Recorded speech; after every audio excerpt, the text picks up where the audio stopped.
அதிமுக என்கிற கட்சி இந்தியாவினுடைய மூன்றாவது பெரிய கட்சியாக நாடாளுமன்றத்தில் கொலுவிருந்த கட்சி.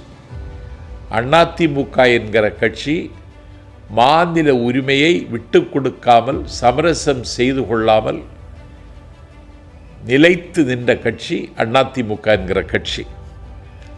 அதிமுக என்கிற கட்சி விளிம்பி நிலை மக்கள், கையில் காசில்லாதவர்களினுடைய கனவில் காலூன்றிய கட்சி அதிமுக என்கிற கட்சி. மக்கள் திலகம் எம்ஜிஆர், ஜெயலலிதா அவர்களுடைய வல்லமையான தலைமையில் நாளும் சந்திரபிம்பத்தை போல வளர்ந்த கட்சி. இன்றைக்கு அந்த கட்சிக்கு எடப்பாடி பழனிசாமி பொதுச் செயலாளர்.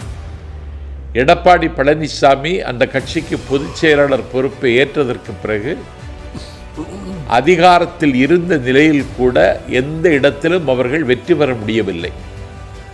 8 தேர்தல்களில் தொடர்ந்து அவர் தோற்றிருக்கிறார்.